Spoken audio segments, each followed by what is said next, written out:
नमस्कार।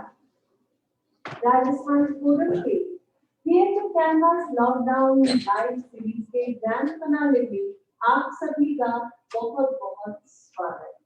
राजस्थान फोरम के चेयरमैन पद्म भूषण पंडित विश्व मोहन भट्ट और अन्य सभी वरिष्ठ सदस्यों की अनुमति से मैं सालिहा आपके लिए पेश करने जा रही हूँ एक खास परफॉर्मेंस जो कि टर्की के मशहूर पोएट कमाल सुरैया की रचना पर आधारित है। इसे ट्रांसलेट किया है साइंटिस्ट यादवेंद्र पांडे जी। दुनिया का कोई भी कोना हो, इंसानी जज्बात, स्त्रियों के मनोभाव, मानवीय संवेदनाएं एक जैसी ही होती है। इसी बात की खूबसूरत मिसाल भी है रचना। मैं बात कर रही हूँ आधी दुनिया की, जो पूरी दुनिया में रंग भरती है। सुनीना हवा की बेटी औरत जो अपनी मोहब्बत से सदियों से इस कायनात को सींचती आई है, सबकी जिंदगियों को रोशन करती आई है, जिंदगियों में रौनक करती आई है। लेकिन यूं तो जिंदगी किसी के लिए ठहरती नहीं है, पर आप ठहरिए और सोचिए, कभी कभी ऐसा भी होता है कि औरत की मौजूदगी हमें नजर भी नहीं आती। कभी कभी उसका जाना या उसका प्रस्थान करना भी दिखाई नहीं देता। जी हाँ, तो आपको तय करना है। It's up to you to decide.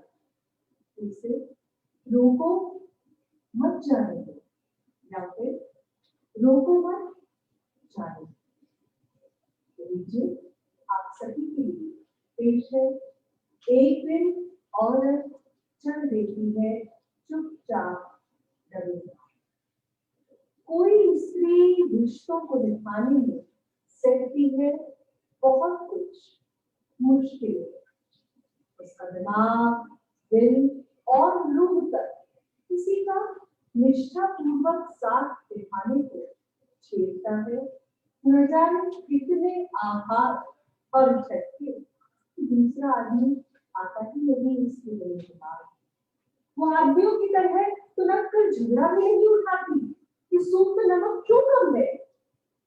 तो कहती है कोई बात नहीं, क्योंकि मुश्किल है तो इसकी बात कर लेते।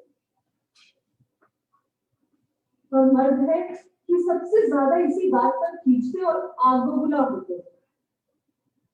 बातचीत यूं ही करनी चाहिए, कभी मैच खत्म होने तक या फिर डिनर या और किसी गैर जरूरी बात के बारे में।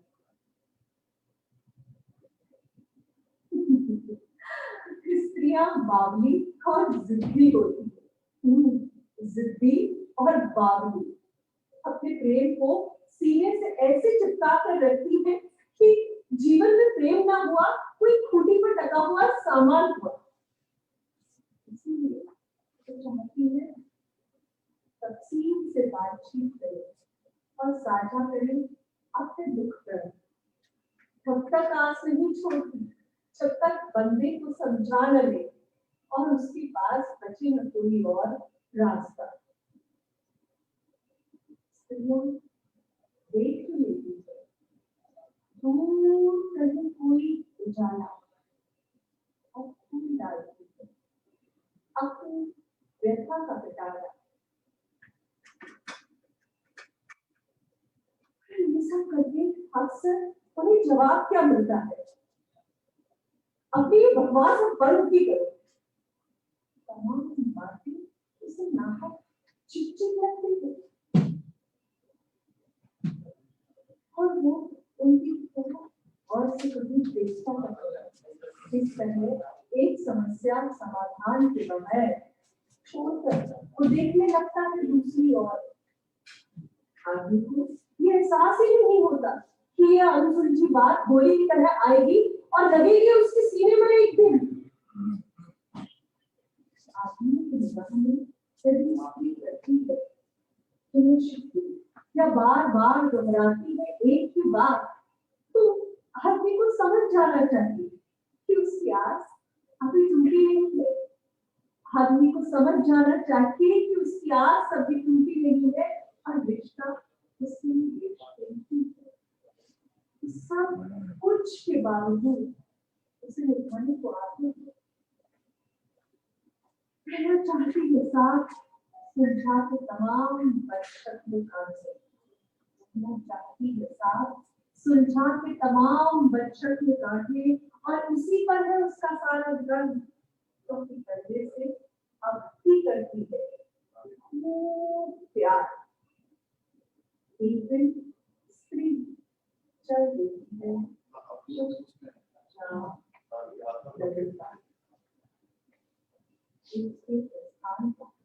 सबसे अहम तकलीफ है। और जाहिर सी बात है कि आदमी इस बात को समझते तक नहीं, बोलती, कुछ शिकायत करती और झगड़ती स्त्री चुप्पी से इस इलाके में प्रवेश कर जाती है। चुप्पी से उस इलाके में प्रवेश कर जाती है, अंतिम तौर पर टूट जाती है। रिश्ते पर से उसकी आस, उसका प्यार हो जाता है लहूलुहार।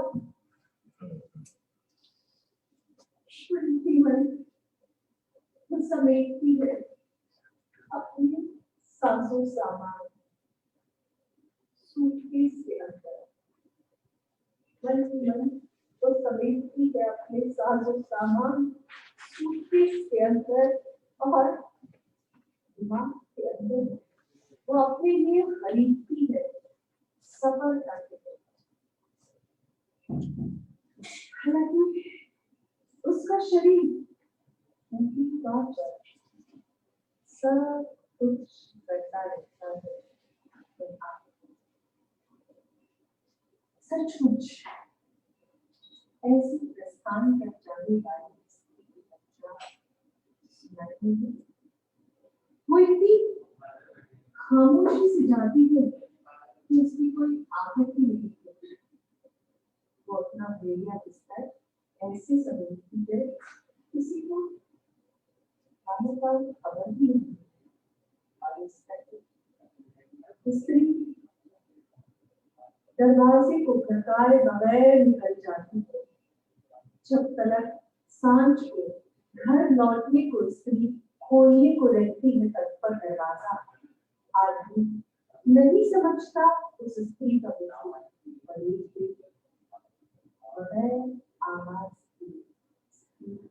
निकल जाती है। फिर रसोई में जो स्त्री बनाती है खाना, बगल में बैठकर जो देखती है टीवी, रात को अपनी रूह के परे धरकर, रात को अपनी रूह को परे धरकर बिस्तर में जैसे तैसे कर देती है, भरेगी वैसी स्त्री है, पर वो स्त्री नहीं है, वो पहले वाली स्त्री नहीं है। स्त्रियों के कातर स्वर से, उनकी झुर्रियों से डरना मुनासिब नहीं, क्योंकि शालीनता और चुप्पी के साथ करती है प्रस्थान। कोई आहट नहीं होती, आहट नहीं होती, आहट नहीं होती। दोस्तों, देखा है और कीजिएगा, आप भी सोचिएगा, अपने आसपास कोई स्त्री, कोई खामोश स्त्री जो सब कुछ कर रही है, ख्याल रखिएगा कभी उसने प्रस्थान तो नहीं कर दिया। So it's up to you to decide. रोको मत जाने दो, या फिर रोको मत जाने दो। Thank you.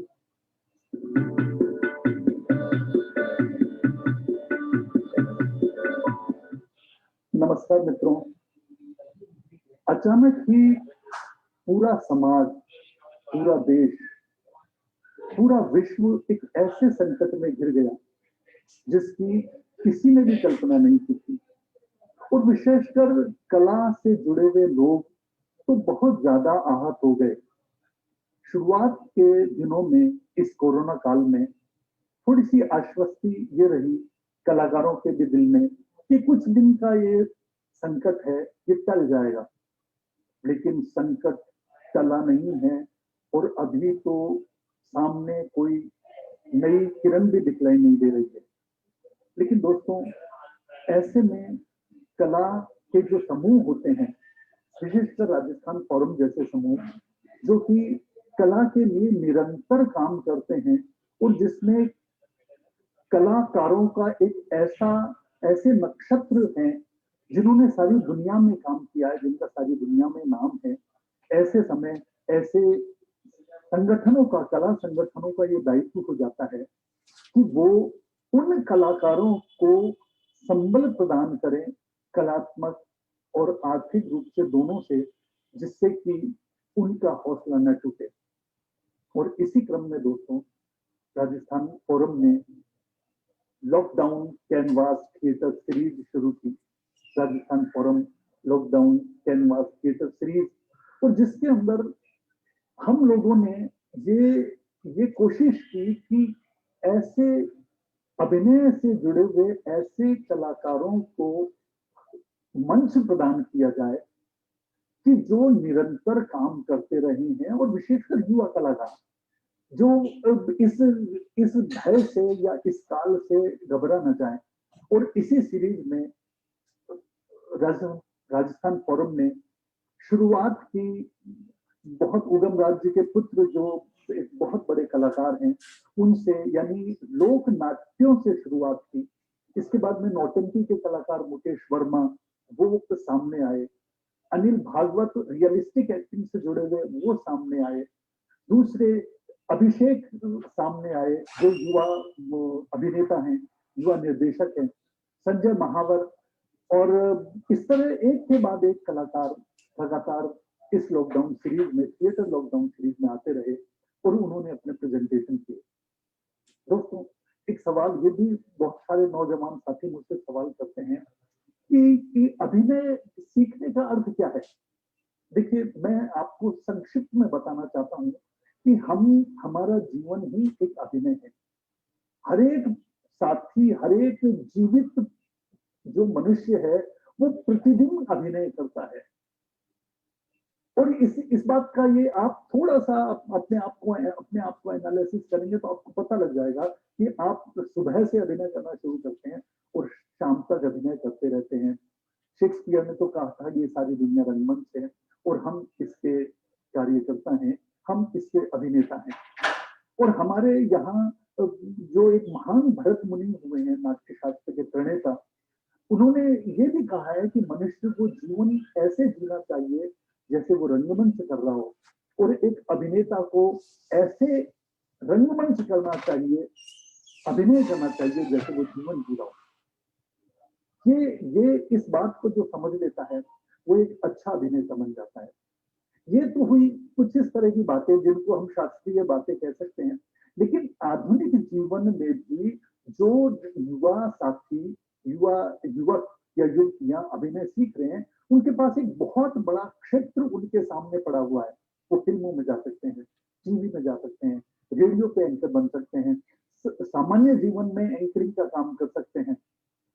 और एक बात मैं और आपको बताता हूँ, अभिनय के सबसे बड़ा गुण, जो जो लोग जो जैसे बहुत सारे इंजीनियर्स होते हैं, बहुत सारे डॉक्टर्स होते हैं, बहुत सारे एमबीए स्टूडेंट होते हैं, वो हमारे पास आते हैं और वो कहना चाहते हैं सर हम आपके साथ एक्टिंग करना सीखना चाहते हैं।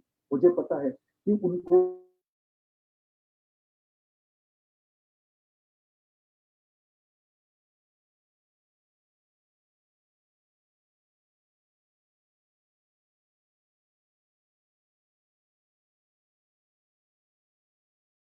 आपस में एक आत्मविश्वास से, कॉन्फिडेंस से बात करना सीखना, बात करना शुरू कर देते हैं। दोस्तों, अभिनय के बारे में अब मैं स्वयं अपने बारे में बताऊं कि मैं एक बहुत छोटे कस्बे का था और बहुत घबराता था। लेकिन जब मैं इस क्षेत्र में आया, जब मैंने अभिनय सीखा, तो फिर मुझे लगा, मुझ में बहुत आत्मविश्वास आया। और इसी आत्मविश्वास के चलते मैंने एक से एक बड़े नाटक किए। मैं केवल निर्देशन किया, जितना भी मुझसे आता था, बल्कि अभिनय भी किया। और अभिनय का मैं एक आपके सामने एक छोटा सा एक प्रस्तुत करना चाहता हूँ कि एक नाटक है, हिंदी का एक बहुत बड़ा नाटक है, एक था गधा और सलाना था। और उस नाटक में मैंने एक पागल नवाब का, एक सन की नवाब का, एक तानाशाह नवाब का अभिनय किया। और उसका मैं एक संवाद आपके सामने प्रस्तुत करना चाहता हूँ दोस्तों, वो सुनिए।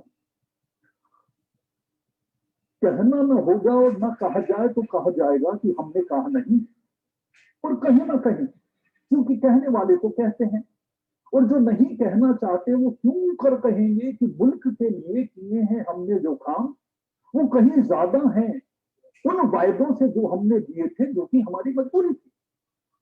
और आपको जानना चाहिए, और जाने आप सब, कि हमने बहुत बड़े बड़े काम किए हैं, जैसे जेल की दीवारों को 2-2 मीटर ऊपर उठाया जाना। ये काम इस मुल्क के इतिहास में पहली बार हुआ है। इसके पीछे मकसद था हमारा कि काम मिले हमारे मुल्क के ठेकेदारों को, उन बहादुर लफंगे चोरों डाकुओं को जो जेल की दीवारें फाड़ना चाहते हैं। और उन्होंने वो चुनौती स्वीकार की। ये तो हुई कुछ जिस्म और सेहत से संबंधित बातें। अब हम कुछ रूहानी और लिटरेचर की बातों का जिक्र करेंगे। क्योंकि हमने अपने दरबार में कुछ सोचने समझने वालों को नौकर रख रखा है, वो खास हमारी निगरानी में सोच समझ रहे हैं। इसका जाती तौर पर हमें विशेषकर औरतों को लेकर जो नजरिए और ख्यालात पेश किए गए हैं, उसका जाती तौर पर हमें और मुल्क को भी फायदा हुआ है। लेकिन बावजूद इन अहम कामों के हमारी तस्वीर उर्फ अक्स जो रहना चाहिए जनता के दिल में जितना चमकदार, वो उतना चमकदार नहीं है जितना कि बरतानिया या दीगर मुल्कों में, जिनके नाम हमको नहीं पता। देखिए, हम एक बहुत महत्वपूर्ण काम करना चाहते हैं। हम चाहते हैं कि हमारी आवाम की नजर में हमारा अक्स हमेशा बना रहे, उसकी गर्दनें हमारी शान में हमेशा झुकी रहें, खाना खाते वक्त, नहाते वक्त, गरज के हर वक्त झुकी रहें। जो लोग इतिहास को लिखने के लिए हमारे नौकर हैं, वो नोट करें इस बात को कि आज की तारीख हमारा ध्यान इस बात पर गया और हम फौरन इस मुल्क के विकास में जुट गए। तो भाई, कैसी रही हमारी स्पीच? ठीक है? अरे यार, अब जरा सिगरेट पिलाओ। दोस्तों, भरत मुनि ने कहा है कि पर काया प्रवेश, एक आदमी, एक कलाकार दूसरी काया के अंदर प्रवेश कर जाता है, और जब वो दूसरी काया में प्रवेश करके वो हो जाता है जो वो नहीं है। यही अभिनय है। और जो भी जितनी सहजता से कर लेता है, इसीलिए हम कहते हैं, हम बड़े अभिनेताओं का नाम लेते हैं, संजीव कुमार का नाम लेते हैं, अरे कमाल का अभिनय करते थे, दिलीप कुमार साहब का नाम लेते हैं, आमिर खान का नाम लेते हैं, अमिताभ बच्चन का नाम लेते हैं। ये सब कलाकार मूल रूप से कोई और मनुष्य है, लेकिन दूसरे पात्र के अंदर प्रवेश करके उसी तरह का अभिनय करने लगते हैं। हमारे देश में अभिनय की बहुत बड़ी परंपरा है, और राजस्थान फोरम, विशेषकर मैं इसके लिए हमारे श्री संदीप भुतोड़िया जी, श्री विष्णु भट्ट, श्री सर्वेश भट्ट, आदरणीय भाई साहब सत्यनारायण जी माथुर, प्रसिद्ध अभिनेत्री इरा अरुण जी, और कला के क्षेत्र में श्री विद्यासागर जी उपाध्याय, और भी जो संगीता की और दूसरे कलाकार, दूसरे साथी हमारे राजस्थान फोरम से जुड़े हुए हैं, उन सबों का मैं अभिवादन करता हूँ। हमारी जो एग्जीक्यूटिव सेक्रेटरी अपरा कुच्चल जी, उनका, और अनीता नायर का जो लगातार इस काम में हमारे साथ रही, उन सबों का बहुत बहुत धन्यवाद करता हूँ, अपने उन नए साथियों की तरफ से जिनको इस कोरोना काल में मंच मिला। धन्यवाद।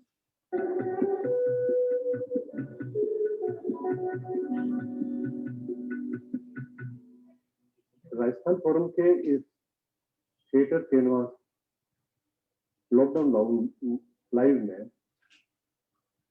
हमने पिछले दिनों लगातार यंग आर्टिस्टों को इंट्रोड्यूस किया, जो अपने अपनी विधा में कई महत्वपूर्ण काम कर रहे हैं, अपने अपने अंदाज में काम कर रहे हैं, जिनका अपना कंटेंट है, अपनी स्टाइल है, अपनी पहुंच है। कोशिश हमने ये की कि इसके साथ साथ हम पेंटिंग के साथ कुछ स्ट्रक्चर का भी इंट्रोडक्शन दें और फोक आर्ट और ट्राइबल आर्ट की एक झलक भी हम दें और क्राफ्ट के साथ भी हम इसका रिश्ता बना सकते हैं। इतने कम 10 आर्टिस्टों को हमने इस समय में इंट्रोड्यूस किया है। जब आज कोरोना पीरियड चल रहा है, सारे ही लोग अपने घरों में बंद हैं, कलाकार की स्थिति बहुत डामाडोल दयनीय हो रही है, क्योंकि उसका न तो मार्केट है, न उसके लिए कोई आर्ट गैलरीज या आर्ट म्यूजियम या आर्ट कलेक्टर्स आज की तारीख में उसके साथ हैं। निश्चित रूप से ऐसी स्थिति में खासतौर से यंगर जनरेशन को बहुत स्ट्रगल करना पड़ता है, अपनी स्थिति के साथ में जीना पड़ता है और उसमें कुछ लोग जो है वो निकल के बाहर आ रहे हैं, कुछ अच्छा काम कर रहे हैं और उनको अगर राजस्थान फोरम ने इस समय में सहयोग किया है तो निश्चित रूप से राजस्थान फोरम का ये कार्य बहुत सराहनीय है और हम आशा करते हैं राजस्थान फोरम इसी तरह से आर्टिस्टों के साथ जो है वो और कई एक्टिविटीज करता रहेगा। आज ये समापन है और इस समापन के दौर में मैं उसको समापन नहीं कहूंगा, एक नई शुरुआत की आज जो है वो एक नींव है, तो इसको हम जस्ट एक छोटी सी ड्राइंग जो इस बीच में करना चाहूंगा। समय बहुत सीमित है पर मेरा प्रयास ये रहेगा कि उन्हें इस कम समय में मेरी अपनी जो एक काम करने की जो स्थिति है या काम करने का एक जो मूड होता है उसको मैं यहाँ प्रेजेंट कर सकता हूँ। आपको निश्चित रूप से आनंद आएगा क्योंकि मेरा सबसे प्रिय मीडियम है ये सॉफ्ट पेस्टल्स और उस सॉफ्ट पेस्टल्स को मैं कई तरह से पिछले सालों में कर रहा हूँ।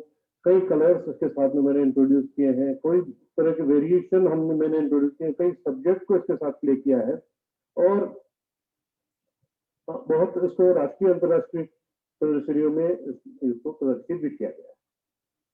निश्चित रूप से मेरे लिए ये माध्यम नया तो नहीं है पर रोज उसको नया है उस रूप में मैं लेने की कोशिश करता हूँ, तब मैं उसका मजा लेता हूँ कि आज मैं इससे क्या स्थिति तक ले जा सकता हूँ या मेरे अपने भावों को इसे कहाँ तक हम इसको जोड़ सकते हैं।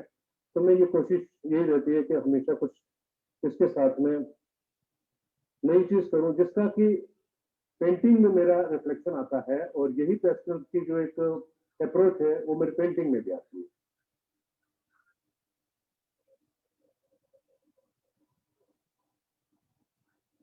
वैसे तो बहुत आसान सा काम है पेंटिंग करना कोई बहुत मुश्किल काम नहीं है, इसीलिए कहा जाता है कि आर्ट इज ए प्ले और मैं उसको प्ले के रूप में ही लेता हूँ क्योंकि मैं लाइफ में स्पोर्ट्समैन भी रहा हूँ और उस स्पोर्ट्समैन की स्पिरिट को मैं इसके साथ में जोड़ता हूँ और मुझे हर माध्यम में, क्योंकि मैं बहुत सारे माध्यम यूज करता हूँ, इसके साथ में मैं ये पेन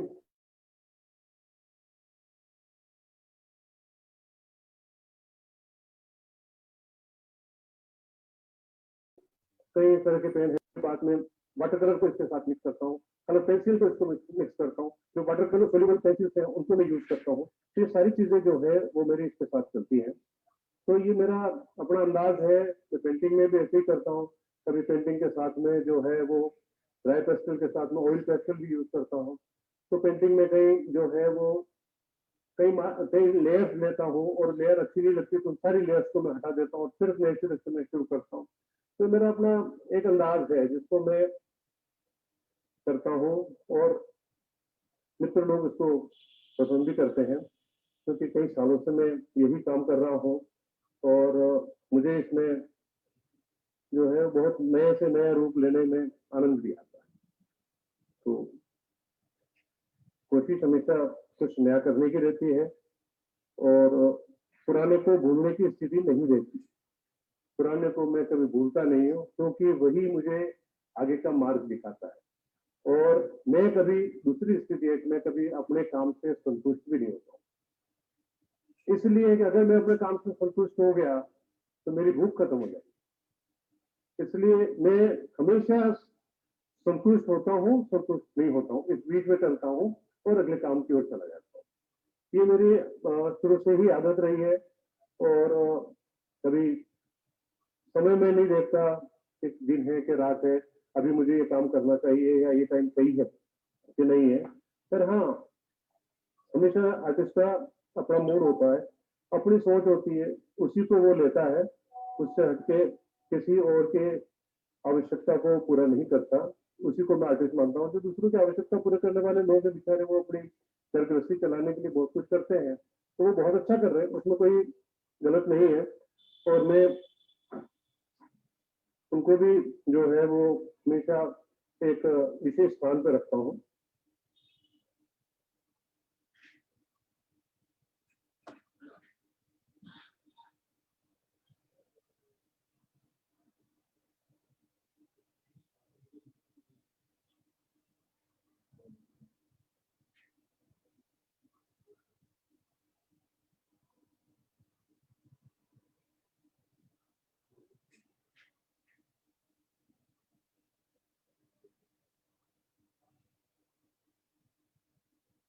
अभी आप ये पूछेंगे कि क्या बनाया है, तो वो तो मैं नहीं एक्सप्लेन कर सकता, क्योंकि जो कुछ भी मैंने बनाया है उसमें मेरे बहुत सालों की जो है वो एक अप्रोच है, या सालों से जो कुछ मैं काम कर रहा हूँ उसी में से निकल के आया।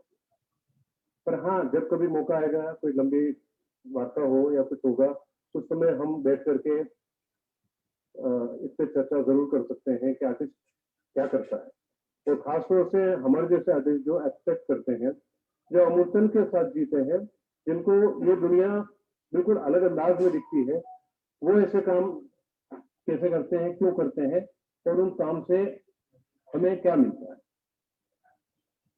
आज क्योंकि इस सीरीज का समापन है, तो मैं तो केवल यही चाहूंगा कि आप सबने जो इस सीरीज को बड़े अच्छे ढंग से लिया, और कलाकारों को जो आपने आशीर्वाद दिया, वो हमारे लिए बहुत महत्वपूर्ण चीज है। और आने वाले समय में और भी जो एक्टिविटीज हो, उसमें आपकी भागीदारी की राजस्थान फोरम हमेशा कामना करता है।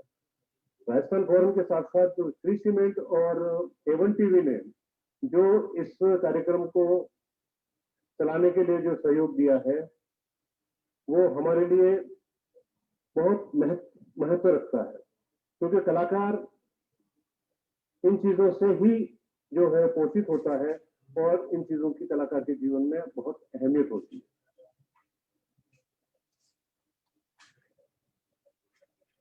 संदीप जी ने इस कार्यक्रम को करने के लिए जो आगे चल करके जो अपना रुख दिया, और अपने सहमति के साथ में उन्होंने इसको चलाया, तो निश्चित रूप से संदीप जी तो हमेशा इसके लिए तैयार रहते हैं। और हमारा सौभाग्य है कि हमें संदीप जी जैसे एक संस्कृति कर्मी हमारे साथ हैं, और उन्होंने राजस्थान को आगे बढ़ाने का बीड़ा उठाया है, और हम लोग सभी उनके इस प्रयास को पुष्ट करेंगे, और आने वाले समय में और भी अच्छी एक्टिविटीज के साथ हम करेंगे।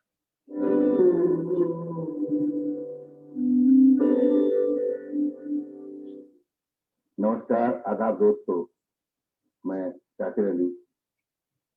जैसा कि आपको पता है, इस महामारी के दौर में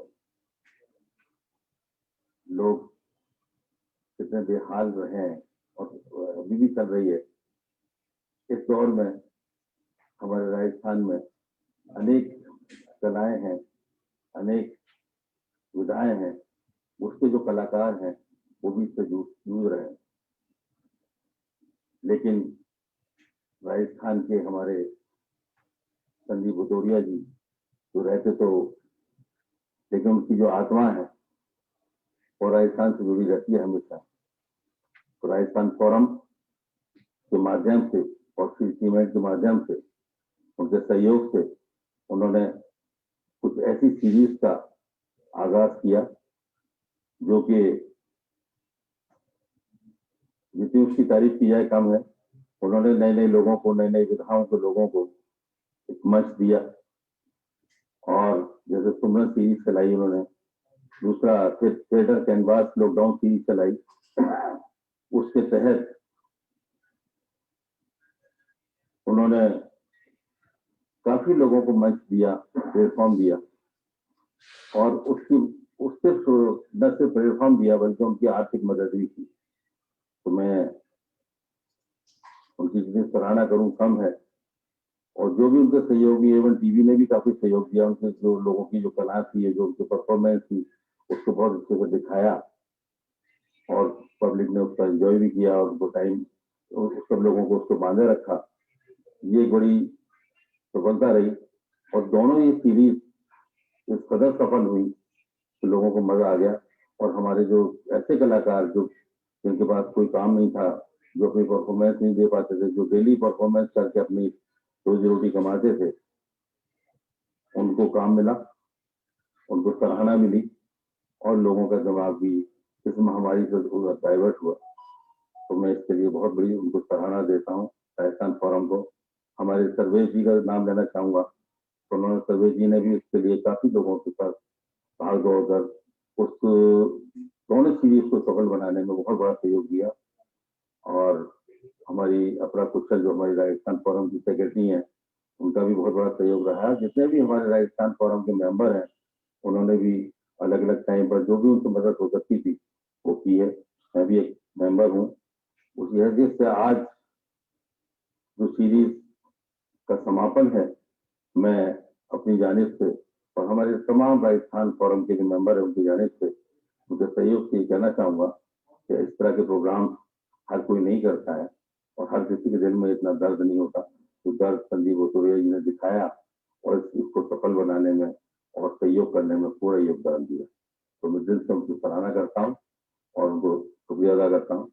और मैंने भी इसी दौर में लॉकडाउन में रहते हुए एक सीरीज बनाई है। इस सीरीज मेरी 12 मास के ऊपर है। एक पेंटिंग है, ये मेरी सावन के महीने के ऊपर है। और इसी सीरीज को लेकर हर मंथ की मैंने सीरीज 12 पेंटिंग बनाई है, 12 मंथ की। इसको 12 मासा भी कहते हैं हम लोग हमारी भाषा में। इसकी शैली जो है वो कांगड़ा है और कुछ हमने अपने राजस्थान का भी इसमें कुछ डाला है। तो उसका एक सीरीज, एक पेंटिंग में आपको जरूर दिखाना चाहूंगा अपने देखने वालों को। ये मेरी सावन के महीने की पेंटिंग। मुझे उम्मीद है आपको दोनों सीरीज हमारी पसंद आई होंगी और मेरी कला तो जो है वो आपके सामने है। वैसे मैं मुगल शैली के लिए जाना चाहता हूँ, लेकिन कभी कभी मेरा मन करता है कि कुछ सीरीज बनाई जाए, जैसे 12 मासा है या राग रागनी सीरीज है, वो मैं अक्सर बनाता रहता हूँ। और अलग अलग जो भी सब्जेक्ट होते हैं उनको मैं काम करता रहता हूँ।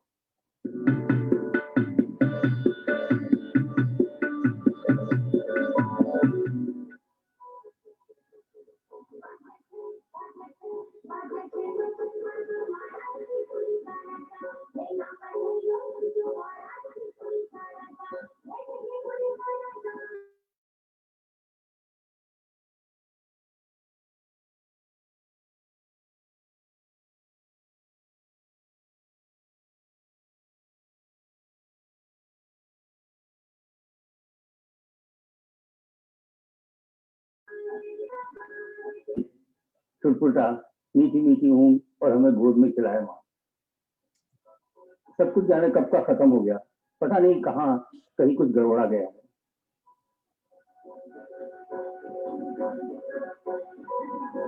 साला गीत सुनता हूँ तो याद आती है शिक्षा की चक्की, जिसमें किसकर चुटकी चुटकी टपकते हम मई पर बबरू वहां यम तो पास करके रहना कितना पुराना सपना साला। और सपने को पूरा करने की खातिर क्या तो किया, ये पूछी कि क्या कुछ नहीं किया। हाई स्कूल पास करते ही देहात से जो दौड़ लगाई तो सीधे शहर आकर सांस ली।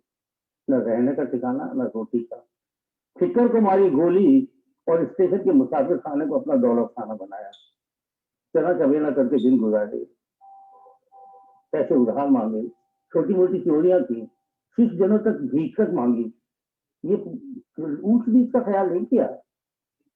प्लेटें मांगी, हमारी की, अखबार बांटे, एक प्रोफेसर के बच्चों की देखभाल की और दूसरे के यहाँ बिना नागा सरकारी दूध की बोतल की बंदी पहुंचाई।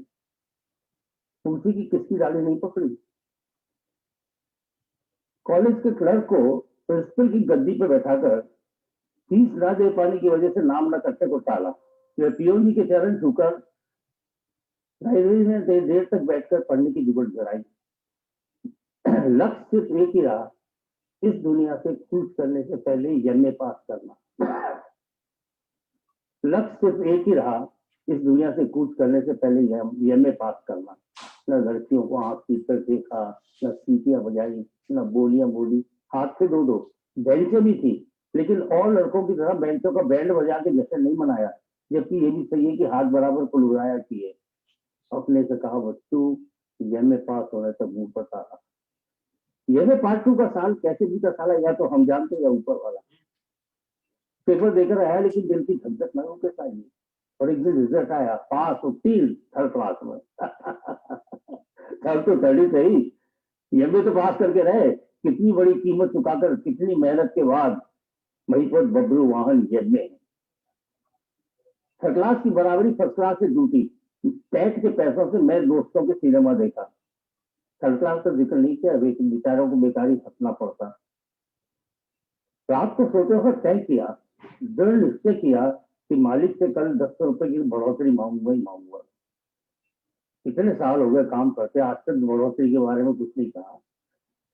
अब तो बढ़ोतरी मेरे को मिलनी चाहिए, इतनी ईमानदारी से काम किया है और उसने एमए पास कर लिया है। तो अगले दिन मन में रखता हुआ डरता डरता ऑफिस गया। ईश्वर भाई एक खबर है आपके लिए, एक ताजा समाचार, मैंने एमए पास कर लिया है। नहीं, डिवीजन वही रॉयल, तरक्की की दरकार थी। नहीं, ज्यादा नहीं, 10 रुपए अगर मिल जाती तो। इतने साल मैंने आपके यहाँ काम किया है, कभी कोताही नहीं की। ईश्वर भाई, कौन? महिपत? हाँ महिपत, कहो कैसे हो जी? वो कौन जाता रहा? देखो भाई, एडवांस वगैरह ये सब तो नहीं मिलेगा। नहीं, वो जाता नहीं रहा ईश्वर भाई, रिजल्ट आया है, पास हो गया। हाँ, एक खबर थी तुम्हारे लिए, बैठो बैठो महिपत। नहीं ईश्वर भाई, ठीक है खड़ा हूँ। नहीं, खड़े कैसे हो? अब तुम जूनियर नहीं रहे, सीनियर हो गए। एमए पास किया है ना तुमने? हाँ हाँ हाँ हाँ हाँ, खबर खबर सुनो खबर। कल ट्रस्टियों की मीटिंग हुई थी, तुम्हारा जिक्र आया। मैंने चर्चा की, मैंने बताया कि तुमने एमए पास कर लिया है। सबने तुम्हारा अभिनंदन किया। फिर अपनी ये संस्था ठहरी आदर्शवादी, तो ये नोटिस देकर तुम्हारी सेवा है तत्काल प्रभाव से समाप्त कर दी जाए, ये निर्णय लिया गया सर्वसम्मति से। जी हाँ, नौकरी तो अब तुम्हें कहीं भी मिल जाएगी वहीं पर। अब तो तुम एमए पास हो, तनख्वाह भी कहीं ज्यादा मिलेगी। तुम्हारे लायक काम यहाँ कहाँ है? चाय पियोगे? नहीं, बैठो। नहीं, अच्छा ठीक है। तरक्की दरकिरार, बेकारी का शिकार हो गया। एमए पास करने का पहला इनाम। मेरा वेतन बढ़ाने का सवाल तय किया गया, मेरे को नौकरी से निकाल कर। समझ में नहीं आ रहा था कि साले हंसे या रोए। महिपत बबलू वाहन, एमए बेकार। ईश्वर भाई, बैठ जाओ। अरे कैसे बैठोगे महिपत? अब तुम चलते रहो, चलो। हाँ,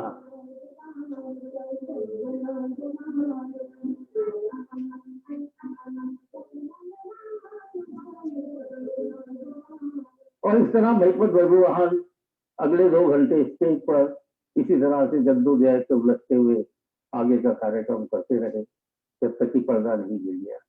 नमस्कार।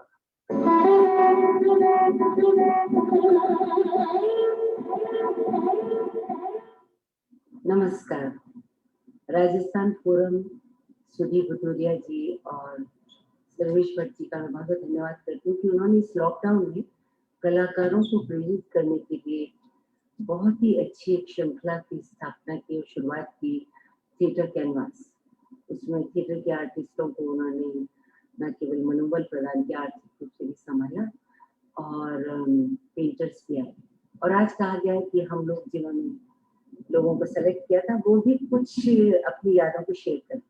तो मैं ये कहना चाहूंगी कि मेरी यात्रा रविंद्र रंगमंच से हुई थी। आज की शाम जो है वो मैं रविंद्र मंच को डेडिकेट करती हूँ। राम निवास पार्क का वो रविंद्र मंच, कचौड़ी बेचने वाला जो चला जाता है, जब तक खुलता नहीं है तो हम लॉन में बैठे रहते हैं, और उसमें से उभरते हुए मुझे दिखाई देते हैं मोहन महर्षि, पिंटू कपूर, वासुदेव सिंह और बहुत सारे भारत भार्गव, मेरा अजीज दोस्त देवेंद्र मल्होत्रा।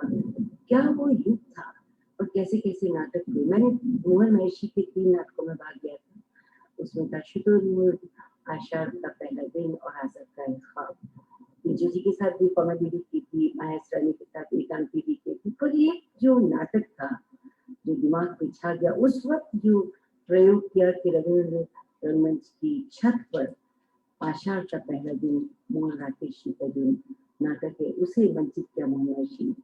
मैंने छोटा सा रोल किया था प्रेम मंजी का, पर वो मेरे दिमाग पे छाया ना, तो क्यों ना मैं रविंद्र रंगमंच को, जहाँ की ग्रीन रूम की मेरी यादें बहुत ज्यादा है, स्टेज की बहुत ज्यादा है, रामनिवास बाग की है, आज मैं आपको वही ले चलती हूँ और कुछ क्षण हम जीते हैं। अब मैं लकी हूँ कि मेरा भाई प्रसून पांडे, उसका बहुत अच्छा घर है अलीबाग में, उसके पास वो सब लोकेशन है जिसका जिक्र किया गया था, तो मैंने ये लिबर्टी ली और हम आज ही रीडिंग को भी आउटडोर ही करें। चलिए मेरे साथ और रीडिंग करते हैं आषाढ़ के पहले दिन, आषाढ़ का पहला दिन। आषाढ़ का पहला दिन और ऐसी वर्षा माँ, ऐसी धारासार वर्षा, दूर दूर तक की पत्रिकाएं खींच गई और मैं भी तो देखो ना माँ कैसी जुड़ा गई हूँ। गई थी कि दक्षिण से उड़कर आती बकुल पंक्तियों को देखूंगी और देखो सब वस्त्र भिगो आए हैं। सूखे वस्त्र कहाँ है माँ? इस तरह खड़े रही तो जुड़ा जाऊंगी। तुम बोलती क्यों नहीं माँ? तुमने पहले से निकाल करके वस्त्र रख दिए, तुम्हें पता था मैं भीग जाऊंगी और मैं जानती थी तुम चिंतित होगी, परंतु माँ मुझे भीगने का तनिक खेद नहीं है। भीगती नहीं तो आज वंचित रह जाती। चारों ओर मेघ घिराए। मैं जानती थी कि वर्षा होगी, फिर भी मैं घाटी की पगडंडी पर नीचे नीचे उतरती गई। एक बार मेरा अंशुक भी हवा में उड़ गया, बूंदें पड़ने लगी। वस्त्र बदल लूं, आकर तुम्हें बताती हूँ। वो बहुत अद्भुत अनुभव था माँ, बहुत अद्भुत। बोले रे पपीहरा एक मन प्यासा, एक मन तरसे। नील कमल की तरह कोमल और आर्द्र वायु की तरह हल्का और सपने की तरह चित्रमय। मैं चाहती थी उसे अपने में भर लूं और आंखें मूंद लूं। मेरा तो शरीर भी जुड़ रहा है माँ, मेरा तो शरीर भी जुड़ रहा है। कितना पानी वस्त्रों ने किया है। ओ शीत की चुभन के बाद उष्णता का ये स्पर्श। हाँ आज के क्षण में कभी नहीं हो सकती। सौंदर्य का ऐसा साक्षात्कार मैंने कभी नहीं किया जैसे वो सौंदर्य अस्पर्श होती हुई मांसल हो। मैं उसे छू सकती थी, देख सकती थी, पी सकती थी। तभी मुझे अनुभव हुआ कि वो क्या है जो भावना को कविता का रूप देता है। मैं जीवन में पहली बार समझ पाई कि क्यों कोई पर्वत शिखरों की सहलाती मेघमालाओं में खो जाता है, क्यों किसी को अपने तन मन की अपेक्षा आकाश में बनते मिटते चित्रों का इतना मोह हो रहता है। क्या बात है मैं इस तरह से चुप क्यों हूं? पर काम तो तुम हमेशा करती हो, परंतु हर समय चुप तो नहीं रहती। मैं तुम्हें काम नहीं करने दूंगी, मुझसे बातें करो, कुछ भी करो। मुझे डांटो कि मैं भीग कर क्यों आई हूँ, या यूं कहो कि तुम थक गई हो इसलिए शेष स्थान मैं पटक दूं, या ये कहो कि तुम घर में अकेली थी इसलिए तुम्हें मेरे बिना अच्छा नहीं लग रहा था। मैं तुम्हें काम नहीं करने दूंगी। मेरे घर में रहती हुई तुम अकेली होती हो, कभी तो मेरी भर्त्सना करती हो कि मैं घर में रहकर तुम्हारे सब कामों में बाधा डालती हूँ, और कभी कहती हो पी लूंगी दूध में बाद में। तुम इतनी गंभीर क्यों माँ? नहीं, पहले मुझे बताओ। नहीं माँ, विश्राम नहीं करना। थकी कहाँ हूँ जो विश्राम करूं? मुझे तो अभी भी अपने में बरसती बूंदों में पुलकों का अनुभव हो रहा है। रोम अभी तक सीज रहे। तुम बताती नहीं क्यों माँ? ऐसे करोगी तो मैं तुमसे बात भी नहीं करूंगी। माँ, आषाढ़ का पहला दिन और ऐसी वर्षा में, ऐसी धारा सा। ये था पहला अंश जहाँ मल्लिका भीग करके आती है, और कालिदास के 7 बारिश में भीगने के बाद उसका रोम रोम रोमांचित होता है। और मैं इसके बाद आपको आखिरी का वो दृश्य बताऊंगी जब मल्लिका टूट चुकी। आषाढ़ का पहला। नहीं, ये सब नहीं हो सकता। मेरा हृदय से स्वीकार नहीं करता। तुम काशी नहीं गए, तुमने संन्यास नहीं लिया। मैंने इसलिए तुम्हें यहाँ से जाने के लिए नहीं कहा। मैंने इसलिए भी नहीं कहा था कि कहीं जाकर के तुम शासन का भार संभाल लो।